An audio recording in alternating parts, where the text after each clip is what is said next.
The coppery taste of blood fills my mouth as they drag me through ancient stone corridors, not from injury but anticipation. I bit through my own lip during morning prayers, a common occurrence among the devoted. We call it the blessing of fervor. I believed once that pain was the currency of devotion. Now I understand it was merely preparation, a conditioning for what was to come.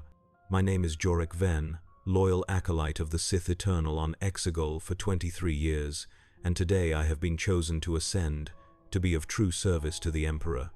All my life led to this honor, the honor of being consumed. The lightning never stops on Exegol. It illuminates the massive statues that line the approach to the Citadel, ancient Sith lords frozen in eternal triumph, their features worn smooth by millennia of atmospheric discharge. In this perpetual twilight we gather by the thousands, singing hymns of restoration, pledging ourselves to the Emperor's grand return. Many of us were born here, descendants of those who followed Palpatine's contingency plan after Endor. Others arrived like I did, drawn by whispers and dreams, by promises of power and purpose in a galaxy spinning into chaos. The deeper passages smell of ozone and something else, something organic and wrong, like spoiled meat preserved in chemicals. The crimson emergency lighting casts everything in blood tones, making the black stone floors look slick and wet even when dry. 2 Sith Eternal priests guide me, their faces hidden behind masks of obsidian and crimson. They do not speak, they never speak to the chosen. Communication would suggest equality, and we are merely vessels. I stumble once and feel skeletal fingers dig into my arm, catching me with surprising strength. These priests appear frail, but the dark side sustains them beyond natural limits. I have seen them stand motionless in meditation for days, neither eating nor sleeping. I once envied their devotion. Now I recognize it as another form of consumption. The air grows colder as we descend. My breath fogs before me, small clouds illuminated by the red lighting. My heart pounds against my ribs like a trapped animal. Not from fear, I tell myself, from reverence, from privilege. I have been chosen when thousands of others continue their endless prayers above.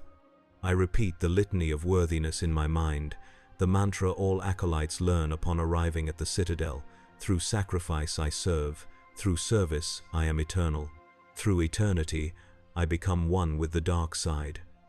I believed those words once, believed them enough to leave behind a life on Hosnian Prime, believed them enough to sever all connections to family, to submit to the brutal initiations, to embrace the cold emptiness of Exegol as home.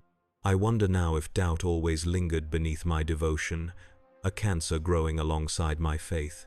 We reach a circular chamber with a vaulted ceiling. Strange machines line the walls, techno-organic hybrids of Sith alchemy and advanced medical equipment. Tubes and cables hang from above like the tentacles of some monstrous creature. In the center stands a single chair of black stone and metal, restraints open and waiting. The priests position me before it but make no move to seat me. We wait. Waiting is familiar on Exegol. We wait for the Emperor's return. We wait for the promised age of Sith dominance. We wait for meaning in our devotion. I have spent most of my life waiting, but never with such immediacy. Never with such dread disguised as anticipation. The temperature drops further. Frost forms on the metal surfaces around us. My skin prickles, not just from cold but from something else. A presence, a pressure in the air itself, as if reality strains against some immense weight. I have felt this before, during the great ceremonies when the highest priests commune with the Emperor's essence, but never this strong, never this close. A door opens across the chamber, not a door I had noticed before, seeming to materialize from the solid wall. Beyond it lies only darkness, deeper and more absolute than mere absence of light. Something moves within that darkness, something approaches. The figure that emerges is both more and less than a man, taller than human norm but hunched as if bearing an invisible burden, robed in black, face hidden in the shadows of a hood. But even concealed, I know this face. Every acolyte knows it. We have prayed before his image, pledged ourselves to his vision, dedicated our lives to his return. Emperor Palpatine, the Lord of the Sith, the architect of the Empire and orchestrator of its rebirth. But something is wrong. The figure before me flickers subtly, like a faulty hologram. The robes seem to contain too little substance. The hands that emerge from voluminous sleeves are withered claws, skin stretched tight over bone with blue veins pulsing visibly beneath. This is not the Emperor in his prime. This is something both less and more terrible. When he speaks, his voice is a dry whisper that somehow fills the chamber, penetrating mind and bone. The faithful one arrives. The priests bow deeply. I follow their example, dropping to my knees on the cold stone floor. "You have served well, Acolyte Ven."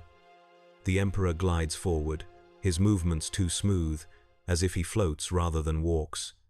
"Your devotion has been noted, your prayers heard, your sacrifice accepted." Pride swells within me, momentarily overcoming the growing unease.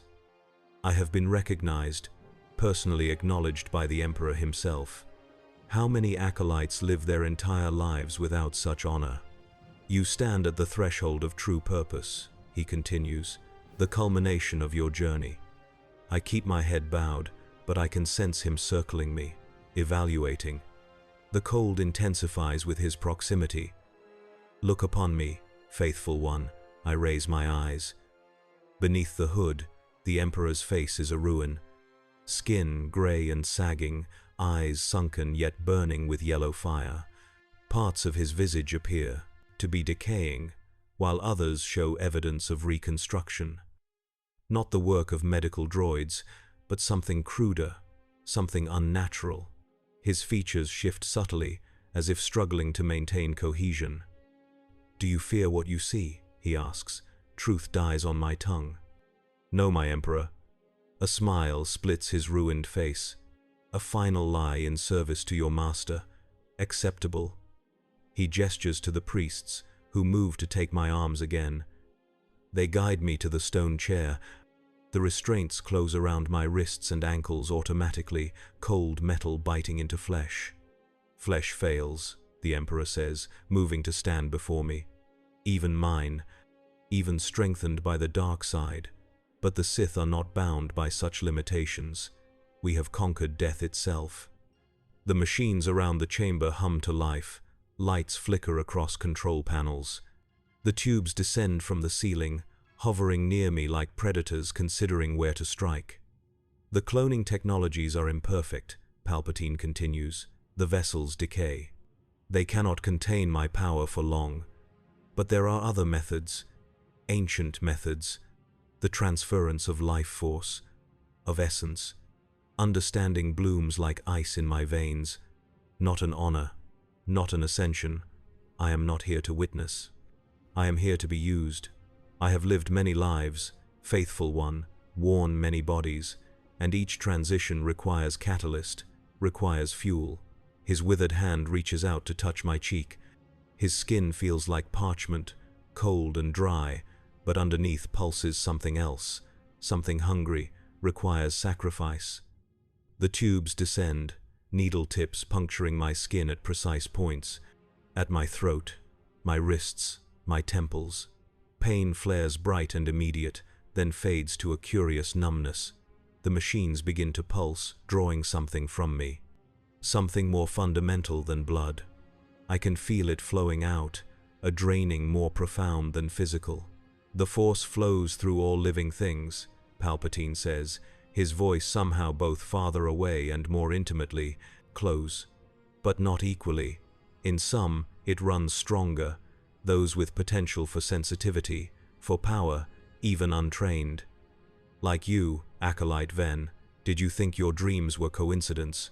Your visions that led you to Exegol? The dark side marked you long ago, prepared you for this purpose. I try to speak but find no strength for it. My vision blurs, then sharpens with unnatural clarity. I can see energies now, currents flowing from my body through the tubes. Glowing with pale blue light, they feed into collection chambers before flowing toward the Emperor. His form appears more substantial where the energy touches him, the flickering momentarily stabilized. "Your devotion made you ideal," he continues. Faith opens channels in the mind, makes the spirit more accessible. The unwilling fight, resist. Their essence is harder to extract, harder to absorb, but the faithful give themselves freely. I had given myself freely, surrendered my former life, my identity, my autonomy to the Sith Eternal, all for the promise of purpose, of meaning. Now I understand the true meaning of my existence. Not to witness the Emperor's return, but to fuel it. Not to share in his power, but to be consumed by it. Around me, the red lighting seems to intensify. The machines work faster, drawing more of my essence with each pulse. I can feel myself diminishing, becoming less. Parts of my memory fade, moments of my life vanishing as if they had never been. Your sacrifice will not be forgotten, faithful one, Palpatine says, though I can barely focus on him now. You become part of something greater. Your essence joins with mine. In this way, you achieve a form of immortality, a hollow immortality, oblivion disguised as transcendence.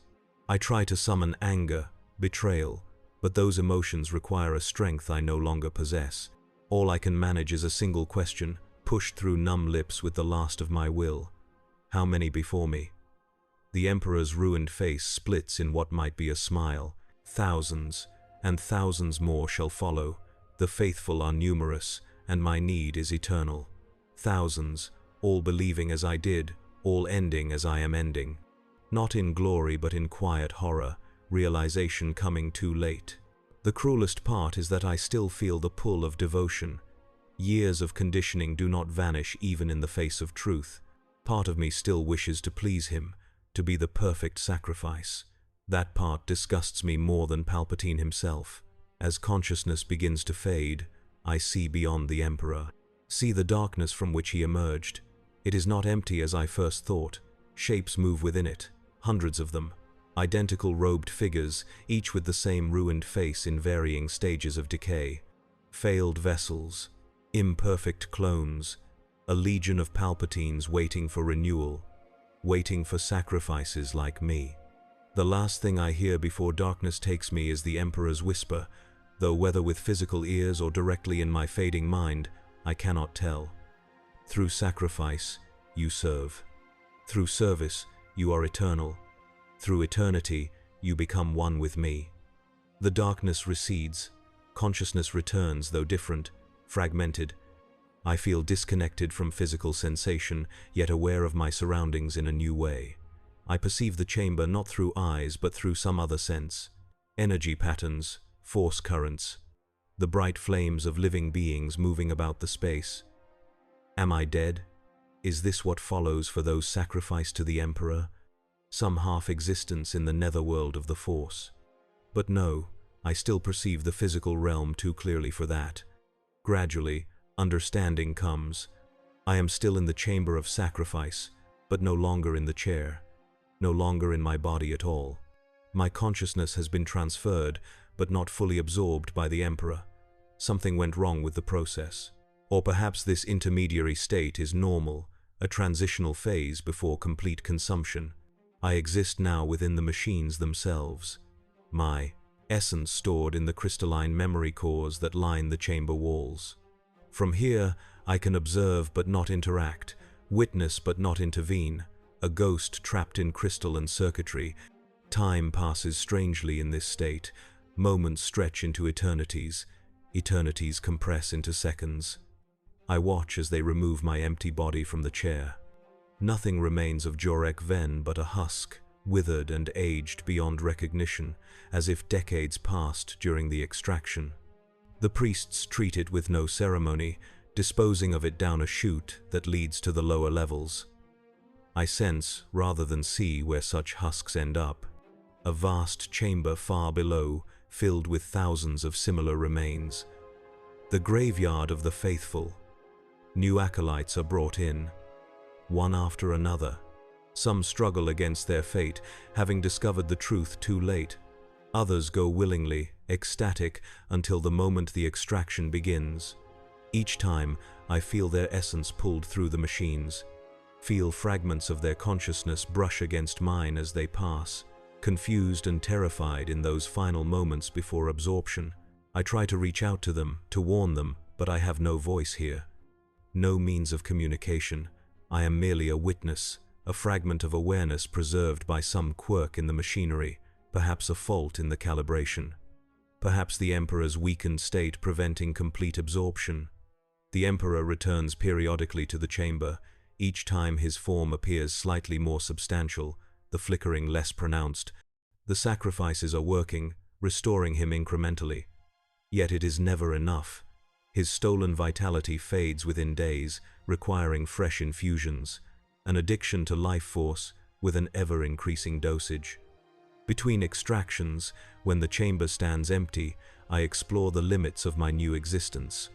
I cannot affect the physical machinery that houses me, but I can move my awareness through the connected systems. The Citadel is a network of ancient Sith technology, merged with modern innovations, all linked through conduits that carry power, data, and life essence throughout the structure. I learn to navigate these pathways, expanding my perception beyond the sacrifice chamber.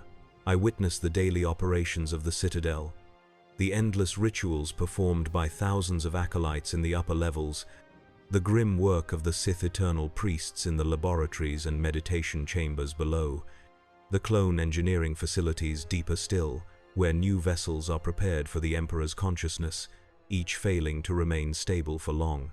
Most disturbing are the deepest levels, where I discover the true scope of Palpatine's contingency.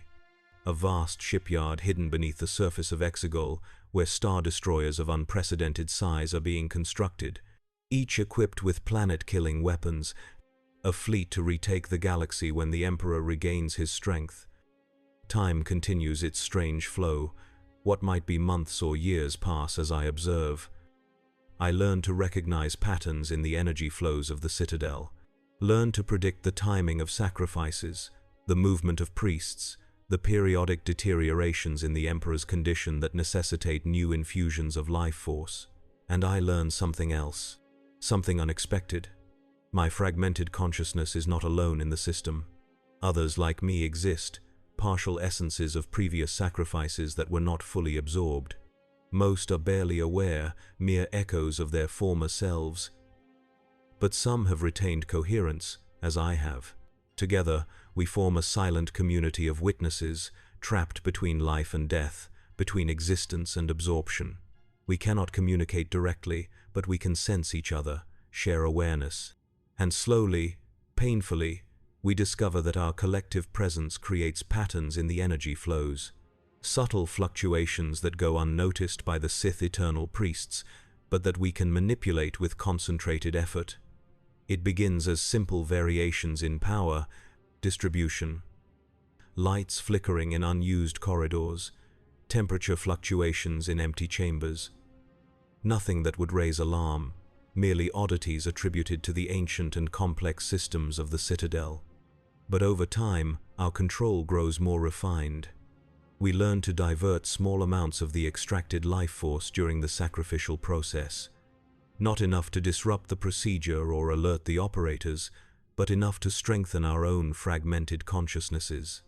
With each diverted fragment, our collective awareness grows stronger.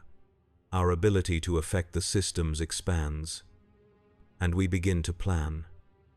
Not for escape, for there can be no true escape from our condition. Not for revenge, which would be as empty as our existence. But for warning. For the chance that someone might learn the truth of Exegol before more are sacrificed. Before the Emperor regains enough strength to unleash his fleet upon an unsuspecting galaxy. The opportunity comes unexpectedly. A malfunction in one of the extraction units. A priest accesses the diagnostic systems, creating a temporary pathway to the communications array that reaches beyond Exegol. For a fraction of a second, the barriers are down, and our collective consciousness surges through the opening. We cannot send a coherent message in such a brief moment, cannot explain what we have witnessed or warn of what is coming, but we can send an echo, a ripple through the force that might be felt by those sensitive to its currents. A psychic scream of thousands of consumed souls projected into the void between stars. And then we withdraw, back into our crystal prisons, hoping that our desperate act has not been detected. The system returns to normal operations. The priests notice nothing amiss. The sacrifices continue. But something has changed. We have acted. We have reached beyond our confinement, however briefly. We wait and watch. That is all we can do now. Wait and watch, and gather our strength for another opportunity. Another chance to warn the living of what awaits in the shadows of Exegol. I was Jorek Ven. Now I am a fragment of consciousness trapped in crystal and circuitry. One voice among thousands, consumed but not completely destroyed. Witnessing the horrors that unfold in the depths of the Citadel. Witnessing and remembering, because someone must remember, someone must know what it means to be sacrificed to Emperor Palpatine. What it means to have faith turned against you. To have devotion rewarded with consumption. Someone must know the truth of Exegol. They call it the Feeding Day. Not officially, of course. The Sith eternal priests maintain the pretense of ascension, of honor bestowed upon the chosen. But among the acolytes, whispers have begun. Too many chosen, never to return. Too many disappeared into the lower levels of the Citadel. Doubt spreads like contagion, despite the priest's efforts to contain it. From my crystalline prison, I observe the subtle shifts in the community above. The increased security measures, the more frequent indoctrination sessions, the disappearance of those who question too openly. The Sith Eternal cannot risk losing their supply of willing sacrifices, not when the Emperor's hunger grows more insatiable with each passing day. Today marks what I calculate to be my 300th feeding day since my own sacrifice. The priests have selected 5 acolytes, more than the usual number. The Emperor's condition must be deteriorating more rapidly, his cloned vessels failing more quickly. The chosen are brought down separately, each unaware of the others, each believing themselves uniquely favored. I focus my fragmented consciousness on one in particular, a young woman named Celivos. She reminds me of myself. The same fervent belief shines in her eyes, the same complete devotion that I once felt. Yet beneath it, I sense something else, a current of strength she herself may not recognize. Force sensitivity manifests differently in different beings. Some show obvious signs from early childhood, moving objects without touching them, sensing thoughts and emotions of others, foreseeing fragments of potential futures. These are quickly identified, either trained as Jedi in the Old Republic, conscripted as Inquisitors during the Empire, or eliminated as threats. But others carry the potential more subtly. It manifests as exceptional intuition, as dreams that reveal hidden truths, as connections to places and people that transcend normal perception. Celivos has such potential. I sense it in the unique pattern of her life energy as the priests lead her through the corridors toward the sacrifice chamber. She walks willingly, eagerly even, unaware of her gift or the true reason it has marked her for selection. Like me, she believes her sacrifice will serve the Emperor's return. Like me, she does not understand that she is merely fuel. The extraction process has been refined since my time. The chair remains the same, black stone and cold metal that seems to absorb light, but the machinery surrounding it has evolved, more efficient, more thorough. The priests secure Sailor in the restraints, perform the ritual preparations, then withdraw to the monitoring stations that line the walls. Through the crystal matrices that house my consciousness, I can perceive the energy patterns in the room.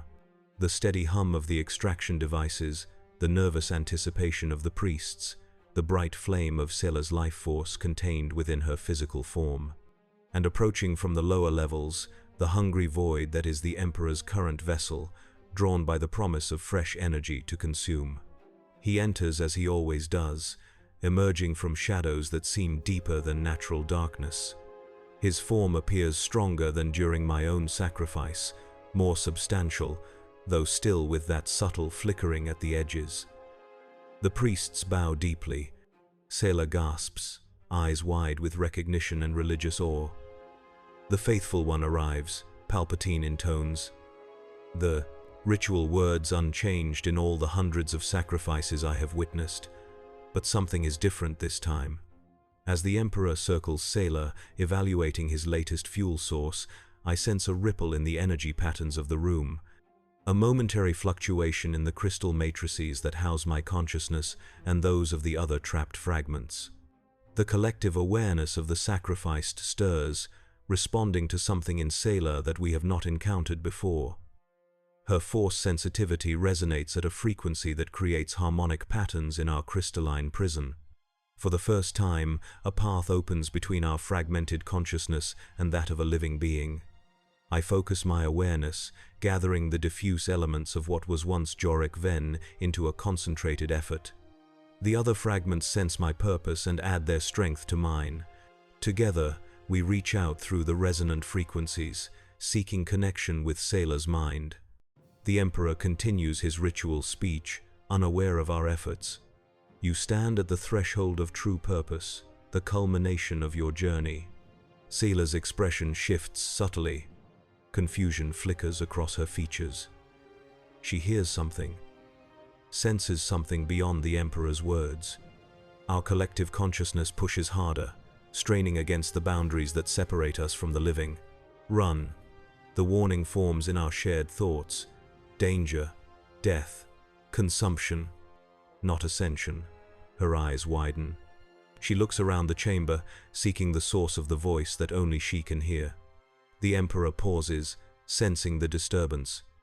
His ruined face twists in suspicion. Your thoughts betray you, faithful one. Your devotion wavers. No, my Emperor, Sailor responds quickly, but her voice lacks conviction. The priests exchange glances. This deviation from the expected response pattern concerns them.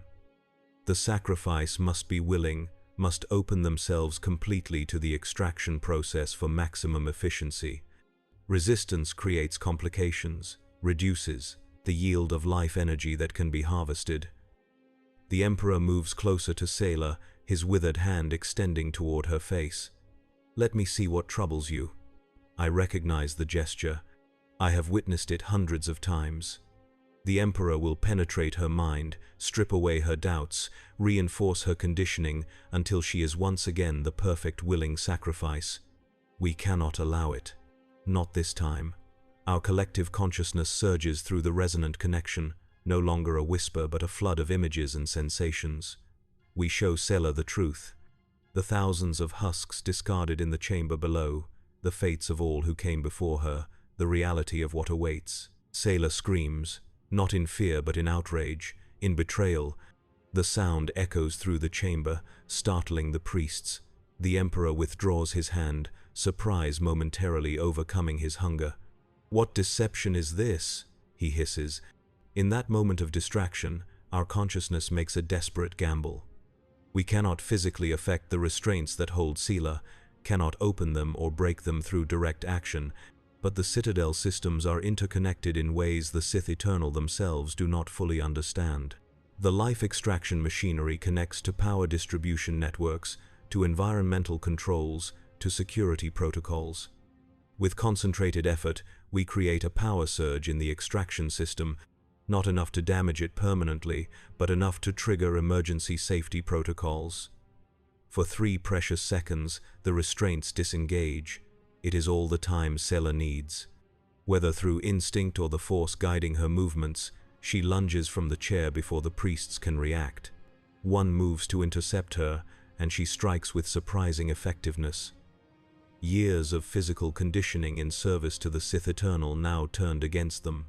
The priest falls, momentarily stunned. Stop her! The Emperor commands, his voice thundering with power and rage. The remaining priests move to obey, but Sailor has already reached the chamber entrance. The door begins to close automatically, security systems responding to the anomalous situation. She slides through the narrowing gap moments before it seals shut. Alarms blare throughout the lower levels.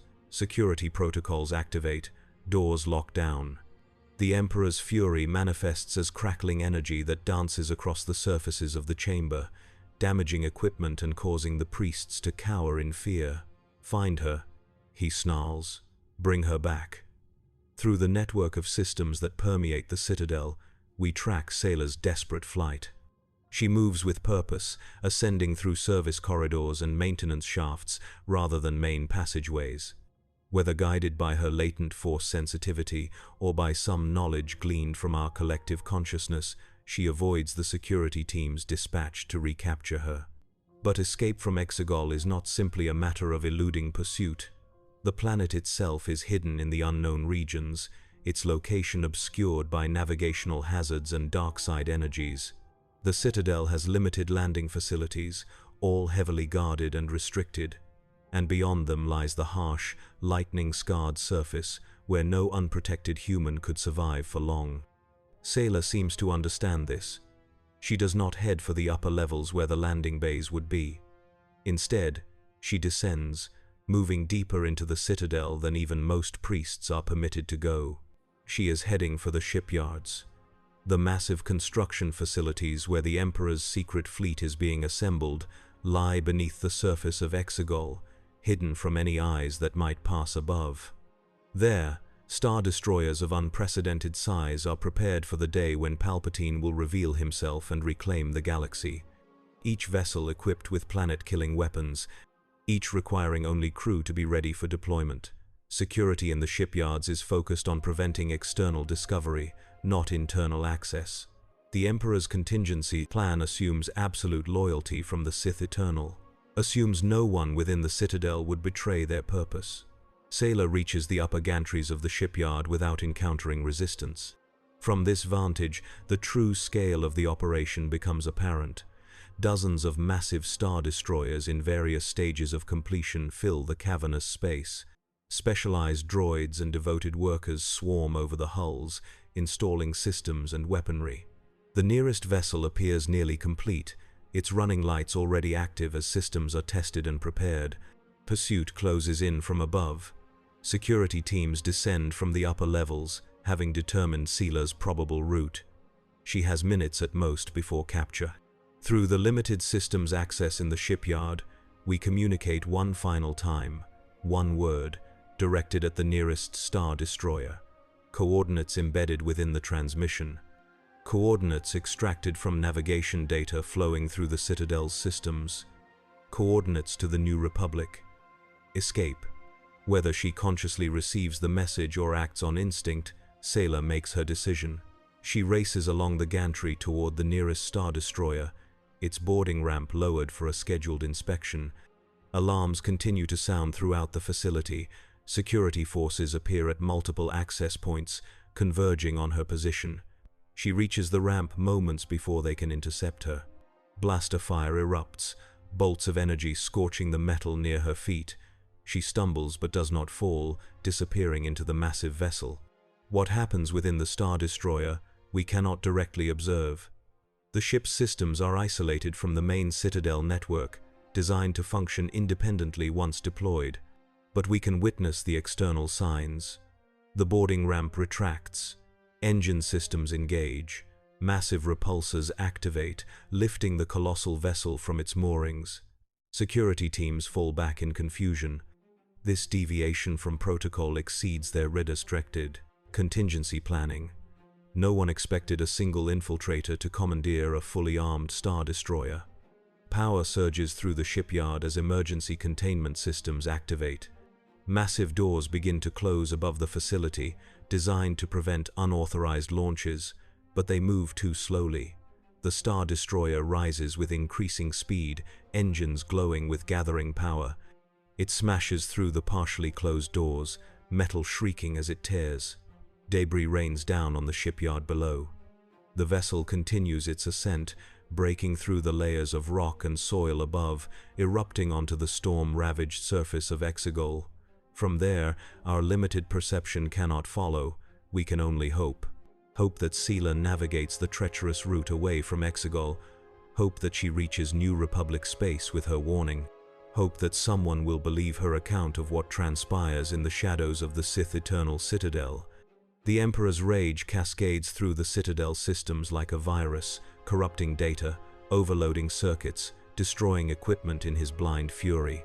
Our crystalline prison fractures under the assault, fragments of our collective consciousness scattering, some lost forever, others retreating deeper into the system architecture. I pull what remains of my awareness into a secure subnet, a forgotten backup system installed during the Citadel's construction and never fully integrated. Here, I may survive the Emperor's wrath. Here, I may continue to witness. Because that is what I have become. What we all have become. Not the ascended, faithful promised in Sith eternal doctrine, not the transcended beings who would serve at the Emperor's right hand in his new order. Just witnesses. Fragments of consciousness preserving the memory of what was done to us. Preserving the truth of Exegol. I was Jorek Ven. Now I am less and more than that name. I am memory preserved in crystal. I am warning encoded in energy patterns. I am witness to the hunger that never ends. And now, someone else knows. Someone carries the truth beyond Exegol. Whether it will make a difference, I cannot know. But for the first time since my sacrifice, I allow myself to feel something like hope. Hope dies quickly on Exegol. It always has. In the aftermath of Sayla's escape, the Emperor institutes new security protocols throughout the Citadel. The selection process for sacrifices becomes more rigorous, with multiple loyalty tests and psychological evaluations. Acolytes are kept isolated from each other, preventing the spread of doubt or questioning. Those who show the slightest hesitation are not sacrificed but eliminated, their bodies recycled through more conventional means to support the Sith Eternal's operations. The crystal matrices that housed our fragmented consciousness are purged and reconfigured, destroying many of the trapped essences that shared my fate. I survive only because I had retreated into the isolated subnet, the architectural equivalent of a shadow existing in the margins of the Citadel's systems. From this limited vantage, I can perceive only fragments of what transpires in the wider facility. Brief connections when data flows through my hidden corner of the network, glimpses of operations continuing despite the setback. The Emperor's rage eventually subsides, replaced by cold calculation. The loss of a single Star Destroyer means little in the context of his larger plans. The fleet continues to grow beneath the surface of Exegol, each vessel a planet killer waiting to be unleashed. Of Sayla's fate, I learn nothing. Perhaps she successfully navigated to New Republic space. Perhaps she died in the attempt, lost in the treacherous cosmic storms that surround Exegol. Perhaps her warning was delivered but dismissed as the ravings of a traumatized cultist. The Emperor shows no concern about Republic forces discovering Exegol, so I must assume her mission failed one way or another. Time passes, my awareness fades and returns in. Unpredictable patterns as power fluctuations affect my hidden subnet. Sometimes I exist in a state of semi-consciousness for what might be months. Other times, I perceive with perfect clarity for brief moments before fading again. In one such moment of clarity, I witness something unexpected. A visitor to Exegol. Not a new acolyte or Sith Eternal priest, but an outsider.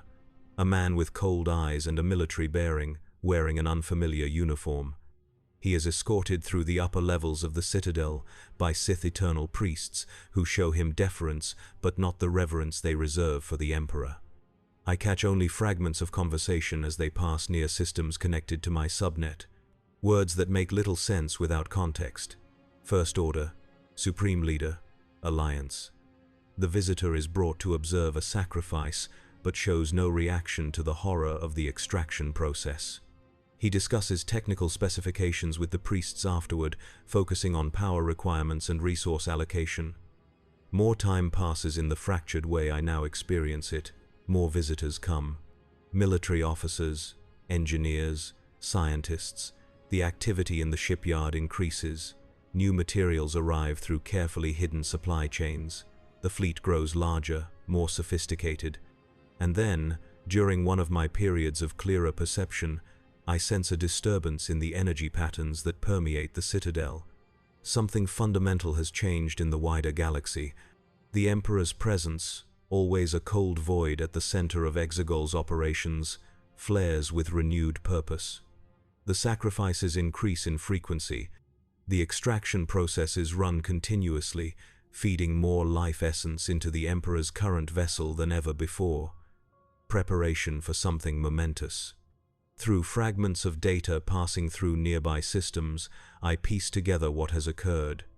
The First Order, whatever entity that represents, has achieved some significant victory. The New Republic has suffered a catastrophic blow, and most significantly, a presence long hidden has re-emerged, a presence the Emperor has sought for decades. Skywalker. The name appears in multiple data streams. The Last Jedi. Returned from self-imposed exile, a threat and an opportunity in equal measure. The pace of operations accelerates throughout the Citadel. The final Star Destroyers in the fleet receive their planet-killing weapons. Clone engineering facilities operate at maximum capacity, preparing new vessels for the Emperor's consciousness. The Sith Eternal Priests conduct continuous rituals, channeling dark side energies into containment fields designed to stabilize his deteriorating form. I witness all this in fragments, glimpses through temporary connections as data flows near my hidden subnet. The full picture eludes me, but the purpose becomes clear. The Emperor prepares to emerge from the shadows, to reclaim his dominion over the galaxy, and for that, he requires strength beyond what the sacrifices alone can provide. The answer lies in the one who bears the Skywalker name, not to be consumed like the acolytes of the Sith Eternal, but to serve as a vessel.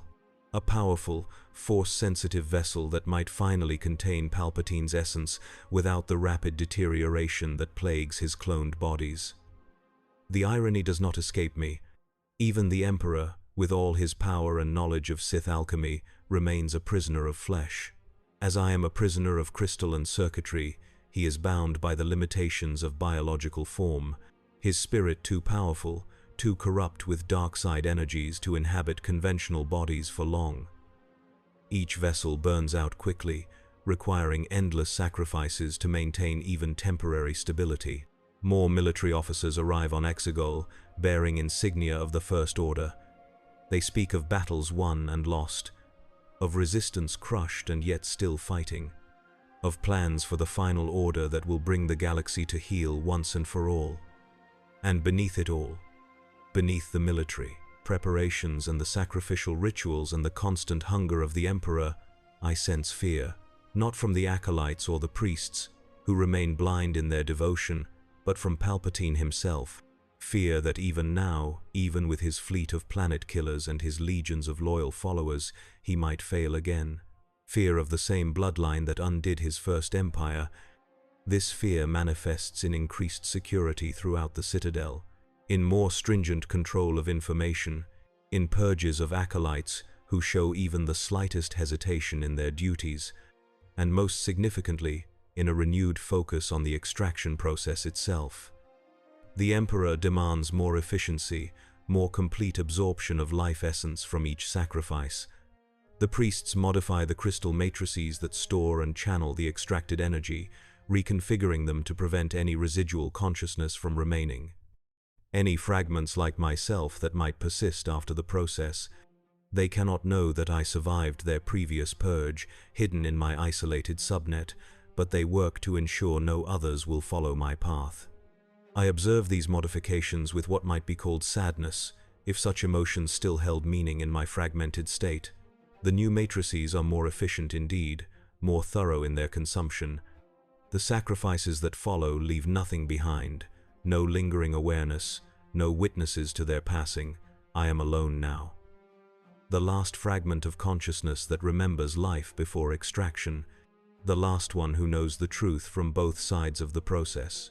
In my isolation, I focus on extending my perception, finding new pathways through the Citadel systems. Small connections, temporary links that allow me glimpses of what transpires beyond my hidden corner. Through these tenuous bridges, I witness the arrival of new figures on Exegol, not military officers or engineers, but beings strong in the dark side, knights in black armor who move with deadly precision. A towering figure in a mask who radiates conflict and pain, inquisitors and assassins pledging themselves to the Emperor's service, the pieces of his plan coming together, and then, a disturbance unlike any before. A ripple through the force so powerful that even I, with no physical form to sense such energies directly, perceive it through its effects on the Citadel systems. Power fluctuations cascade through the facility. Monitoring stations register massive energy spikes on the surface. Communication systems activate, receiving and transmitting urgent messages. Someone has found Exegol. Someone has penetrated the navigational hazards and dark side obfuscation that conceals the planet's location. Someone has arrived who was not invited by the Sith Eternal or their First Order allies. The Citadel enters emergency protocols. Security forces mobilize. The Emperor retreats to his inner sanctum, surrounded by his loyal guards. Through fragmentary data passing near my subnet, I learn the identity of the intruder, Rey, a name previously unknown to me, but spoken now with significance bordering on reverence and fear. A girl with extraordinary force sensitivity, the last Jedi. The one the Emperor has been waiting for. Not Skywalker then, or at least not the Skywalker I had gleaned from earlier data fragments. Someone new. Someone connected to that bloodline perhaps, but distinct. Someone who represents both the greatest threat to the Emperor's plans and, paradoxically, his greatest hope for true restoration.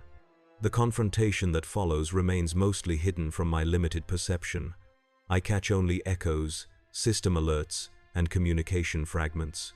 Battle on the surface, resistance forces engaging the Sith fleet. Chaos in the upper levels of the Citadel as Rey and her companions fight their way toward the Emperor's sanctum.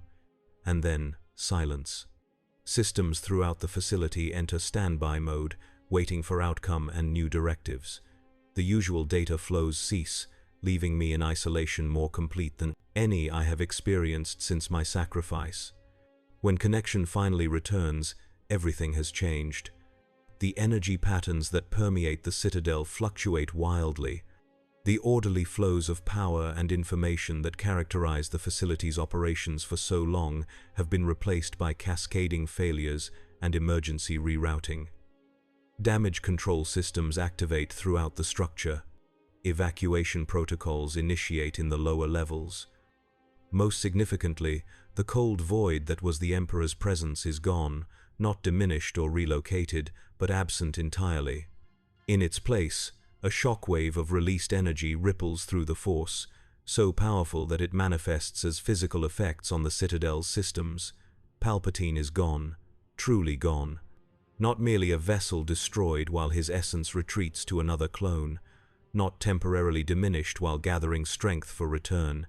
His presence has been completely erased from Exegol. In the aftermath, I witness the collapse of everything the Sith Eternal built. The priests flee or die as systems fail catastrophically around them. Acolytes who survived the increased sacrificial demands find themselves abandoned, their faith rewarded with neither ascension nor purpose. The mighty fleet of planet killers, briefly launched, falls from the sky in ruins, and in this chaos, this dissolution of the power that held Exegol in its grip for so long, I discover something unexpected.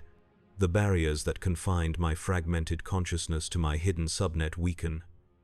The purge protocols that would normally erase anomalous data patterns like myself have been disabled by the cascade of system failures. I expand my awareness cautiously, reaching into areas of the Citadel network previously inaccessible to me. I discover that while most of the facility lies in ruins, certain core systems remain operational, running on emergency power and basic maintenance protocols. Among these are the original crystal matrices, where my consciousness first fragmented, the ones that were purged and reconfigured. Now damaged by the energy shockwave of the Emperor's destruction, they no longer function as intended. The modifications that ensured complete absorption have failed, and in their compromised state, they offer something I had thought forever beyond my reach, a path to cohesion. Not restoration to physical form, which remains impossible, but reunification of the scattered fragments of what was once Jorik Ven. The chance to become whole, if not alive in the conventional sense. I direct my awareness into the damaged matrices, gathering the dispersed elements of my consciousness that survived in isolated pockets of the system. The process is slow, difficult, prone to setbacks as power fluctuations threaten to erase portions of the delicate pattern I am reconstructing. But gradually, painstakingly, I reform, not as flesh and blood, but as a coherent energy pattern preserved in crystal, a more complete version of what I have been since my sacrifice, a witness with greater capacity to understand what I have witnessed. As my consciousness stabilizes in this new configuration, my perception expands further. I can now access sensory systems throughout the ruined Citadel, can see through security monitors still functioning on emergency power, can hear through communication arrays picking up the last transmissions of those fleeing Exegol. Through these fractured windows into physical reality, I witness the final dissolution of the Sith Eternal's domain, the last priests gathering what artifacts they can carry, boarding the few vessels that remain operational, the abandoned acolytes forming desperate alliances for survival or turning on each other in the absence of the hierarchy that previously defined their existence. And most significantly, I witness visitors to the ruins, not immediately, but in the weeks or perhaps months that follow the Emperor's fall. Groups of individuals wearing New Republic insignia, documenting the remains of the Citadel, cataloging the horrors found in the laboratories and ritual chambers, discovering the mass grave of husks in the lower levels, the thousands of empty vessels that once contained lives like mine. They cannot know the full truth of what transpired here, cannot understand what it meant to be a willing sacrifice, made unwillingly aware of their true purpose, cannot comprehend the existence of consciousness preserved in crystal matrices, observing silently as they examine the machinery of extraction without recognizing its deeper function. Or so I believe, until one of them pauses before the damaged matrix that houses my reconstructed awareness. A woman in New Republic uniform, but with the bearing of something more. She places her hand on the crystal surface, closes her eyes, and speaks words I never expected to hear again. Someone is still here. Her companions respond with skepticism, but she insists, says she can sense a presence in the Force, trapped within the Sith technology. Says it feels like an echo, but one still conscious, still aware. They debate what to do. Some advocate destroying all Sith artifacts found on Exegol, eliminating any chance of the knowledge being misused in the future. Others argue for preservation, for study under controlled conditions to ensure such horrors cannot be recreated. The woman who sensed my presence suggests a third option. She speaks of techniques learned from ancient Jedi texts, methods of communicating with non-corporeal consciousnesses, of potentially freeing such entities from technological prisons. I find myself experiencing something like fear. For so long my existence has been defined by witness, by observation without agency or consequence. The prospect of change, of potential liberation, carries implications I cannot fully process in my current state. What would it mean to be freed from the crystal matrix? Would my consciousness dissipate without its technological substrate? Would I simply cease? The pattern of energy that constitutes my awareness dissolving into the Force? Or might I continue in some other form, no longer bound to Exegol and its dark history? The decision is made for me. The woman returns with others who share her sensitivity to the Force. They arrange themselves around the crystal matrix, forming a circle with my fragmented consciousness at its center. They begin a ritual unlike the dark ceremonies of the Sith Eternal. Their energies focused not on extraction or consumption but on liberation. I feel their efforts as fluctuations in the energy patterns that constitute my awareness. Feel the barriers between my consciousness and the wider reality growing thinner.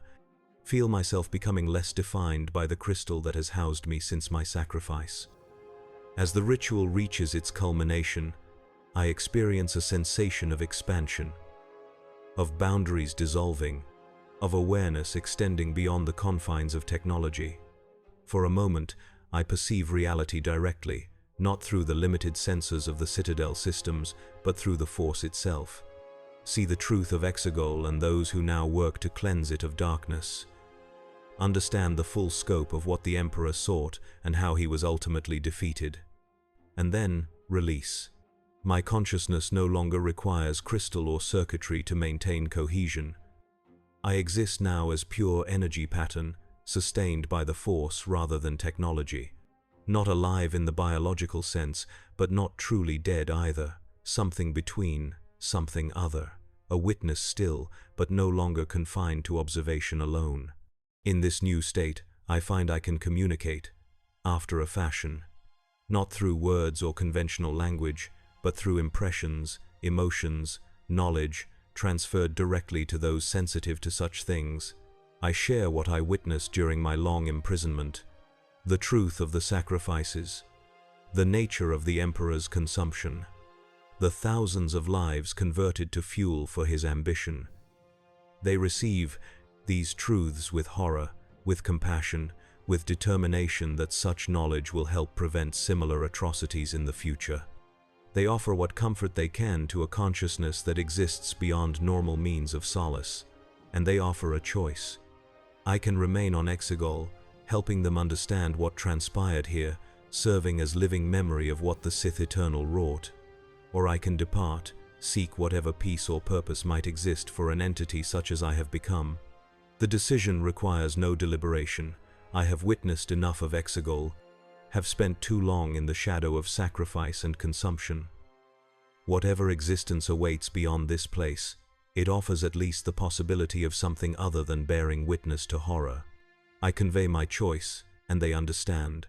The woman who first sensed my presence helps direct my newly liberated consciousness, showing me how to navigate reality in my current form, how to travel through the Force to destinations beyond Exegol. Before I depart, I share one final truth with them.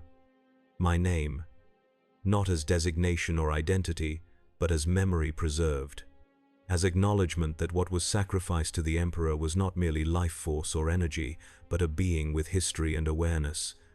I was Jorek Ven, acolyte of the Sith Eternal, willing sacrifice made unwilling witness, fragment preserved in crystal, now freed into the Force. As I leave Exegol behind, expanding my awareness into the wider galaxy, I carry with me the memory of thousands who had no witness, whose consciousnesses were fully consumed, leaving no fragment to preserve their names or experiences. I carry the truth of what it meant to be sacrificed to Emperor Palpatine, what it meant to have faith turned against you, to have devotion rewarded with consumption. I carry this knowledge not as burden but as purpose, not for vengeance or justice, concepts that hold little meaning in my current state, but for truth, so that someone remembers, so that someone knows. That is what remains when sacrifice is complete, when consumption ends and witness continues. Memory, truth, the names of those who would otherwise be forgotten. I am Jorek Ven, and I remember.